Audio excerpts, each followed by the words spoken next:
With this, we move to Simon Ateba from Today's News Africa. Simon, please unmute yourself. Thank you for taking my question. This is Simon Ateba with Today News Africa in Washington, D.C. You seem to be saying that the AstraZeneca vaccine is generally safe. Millions of people have taken it, and a few negative reactions should not lead to hasty conclusion. I'm just saying this because that's the main vaccine being rolled out in Africa under COVAX, which brings me to my question. Can you give us an update on the vaccine rollout in Africa, and when do we expect all countries in Africa to receive their first doses? Thank you. Thank you very much, Simon. Let me look around. Dr. Elliott, is that...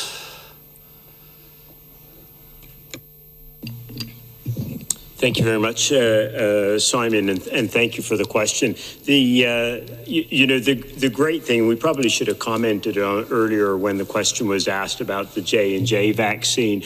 The great thing that we're finding in the whole area of vaccines and COVID, of course, is that so many of the approaches that are being taken, so many of the products that are being developed are proving ultimately to be successful and good, effective, and safe products in the fight against COVID-19. So we're developing quite a broad armamentarium, all of them demonstrating, let's say, so far, good efficacy, those ones that have been licensed received emergency use listing, and good safety profiles. And among these, the AstraZeneca vaccine has also stood out as one of the great products that has had a great profile in its use in so many different settings right now. So, Simon, we have great confidence in this product. Of course, when you hear anything about any product that you're giving to healthy populations, you always want to make sure that that confidence is well founded, and that's what's happening. But as Mariangela has already explained, we have strong confidence in this. So, in terms of the rollout of COVAX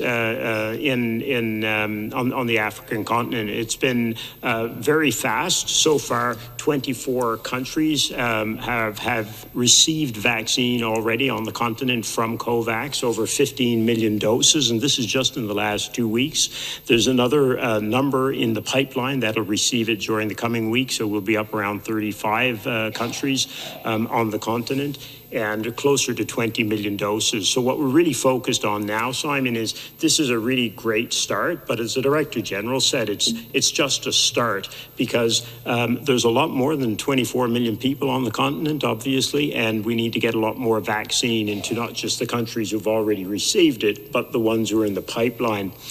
Now, the good news is of the countries that have not yet received vaccines on the continent, almost all of them now have the indemnification work in place, so the legal frameworks, they've got the regulatory pathways sorted out, they have great plans in place in their countries to take great use of these vaccines. The crucial thing now is making sure that the global supply chain continues to prioritize the COVAX facility so that it can get vaccines equitably distributed to all the countries that need them, because we are still lagging when you look at the maps. And I'm so glad you highlighted, Simon. Africa still has a number of countries that have not yet received vaccines or not yet been able to start vaccination, and that's a situation we have to change very, very quickly. We continue to be deeply concerned about the supply chain globally.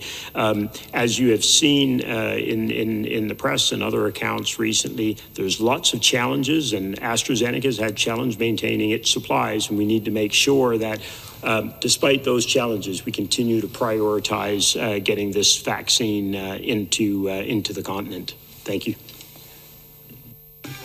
Thank you very much, Dr. Elwood.